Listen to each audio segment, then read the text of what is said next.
ई-सिटी news पहुंचाएगा आप तक हर खबर।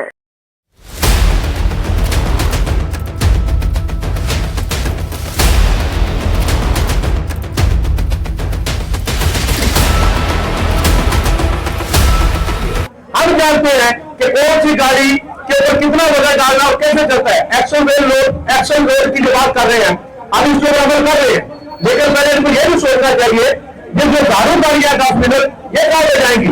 क्या इन्होंने हमें कोई बैंक की पॉलिसी दी है, कोई लोन दिया है, कोई ऐसी पॉलिसी बनाई है कि ये 90% लोग खा जाएंगे।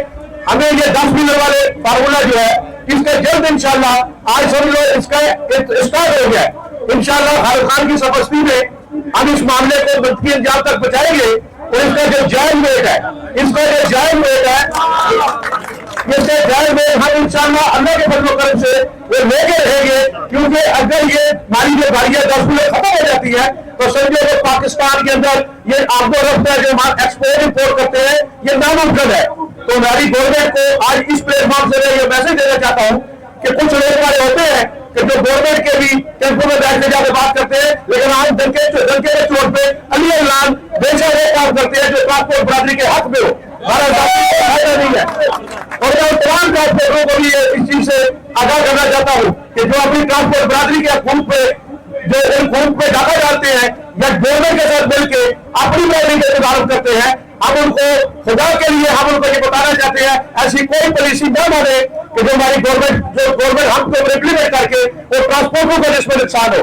मैं as a PDA president Tariq गुजर आपको इस चीज का यकीन दिलाता हूँ, आज हम ये निकले और अगले दिनों में इंशाल्लाह ये जो पुराना गाड़ियों का वाला फार्मूला निकला हुआ पानी नहीं, हम फिटनेस वाले फार्मूले में तवज्जो देंगे, बाकी किसी फार्मूले में तवज्जो नहीं देंगे। और ये जो रेट का मसला है 10 मिनट के लिए इंशाल्लाह जल्द जो इसकी जो हमने तय शुदा रेट है उसके मुताबिक ये गवर्नमेंट से रेट लेंगे और इस पर वो इम्प्लीमेंट कराएंगे। और दूसरी बात ये लाइसेंस वाली है कि इस वक्त आईडी हमारे जो है गुलाम नबी मेमन साहब उन्होंने बड़ी सख्ती की है, ये लाइसेंस नहीं, लाइसेंस के ऊपर बहुत सख्ती है। जब हमारे लाइसेंस ही नहीं बनेंगे तो ये गाड़ियां चलेगी कैसे। हम ये चाहते हैं कि रोड के ऊपर चलती हुई गाड़ी का इम्तिहान लिया जाए, यानी जो ड्राइवर लाहौर से गाड़ी चला के कराची आ जाता है, कराची से चला कर लाहौर जाता है, उसको रास्ते में किसी भी जगह जैसे NHA वाले लाइसेंस दे रहे हैं, सिर्फ गवर्नमेंट से हमारी ये दरख्वास्त है कि रोड के ऊपर गाड़ी का वो एग्जामिनेशन ध्यान दे, वो गाड़ी ड्राइवर चला भी सकते हैं, रिवर्स भी कर सकते हैं, लेफ्ट भी जा सकते हैं, राइट भी जा सकता है। अगर वो पास होता है तो उसको लाइसेंस दिया जाए। अगर आप अपने लाइसेंस नहीं देंगे तो ये गाड़ियां चलाना हमारे लिए नामुमकिन है और आप अपनी लाइसेंस की पॉलिसी पे नजरसानी करें ताकि ज्यादा से ज्यादा लोगों को लाइसेंस दिए जाए। उसके बाद अभी ये मैं एक और बात करता जाऊं कि आज ये जो आज कुछ दिनों के बाद इंशाल्लाह, क्योंकि ये मसला चल पड़ा पुरानी गाड़ियों का भी 10 मिनट का भी लाइसेंस का भी और इसके अलावा वो भी कल शुरू है इंशाल्लाह। जब हम आपको कॉल देंगे अगर हमारा मसला हल नहीं हुआ तो पूरा पाकिस्तान बंद करोगे इंशाल्लाह। जब आप हमारी बात पर तय करोगे तो यही गवर्नमेंट वो सवाई गवर्नमेंट है, वो फेडरल गवर्नमेंट है, हमारे साथ इधर ही टेबल में बैठकर इंशाल्लाह खालिद खान आपके मसाइल का हल निकालेगा।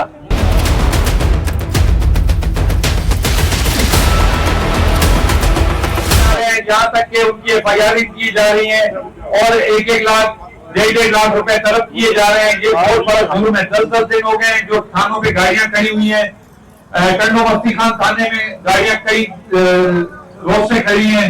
इसके अलावा टूलियाबाद से मुख्तलिफ हमारे ही चंद साथियों की जो इस वक्त उनके अकाउंट बने हुए हैं, उन्होंने बिल्कुल एक NHA और मोटरवे के साथ मिलकर जो रिश्वत का बाजार गर्म किया हुआ है, मैं समझता हूं कि उसके लिए हमें एक होना पड़ेगा और हमें इसे फिलहाल जो भी इसके इक़दाम है उसकी मुखालफत करनी पड़ेगी। दुनिया में ये नहीं होता है, उसमें अलग सिस्टम होता है। जिन लोगों ने ज्यादा मतलब टैक्स देना होता है वो जल्दी जाना होता है, वो मोटर में इस्तेमाल करते हैं और मजबूत ज्यादा अदा करते हैं। जो लोगों ने आराम जाना होता है वो नेशनल हाईवे इस्तेमाल करते हैं। इन्होंने हमें हर तरफ यही सिस्टम में चलाया है कि किसी भी तरह से ये ट्रांसपोर्टरों को लूटा जाए, क्योंकि हम इंशाल्लाह इकट्ठे रहेंगे और इनकी जरूरत तो बात है उसको हम कभी नहीं करने देंगे।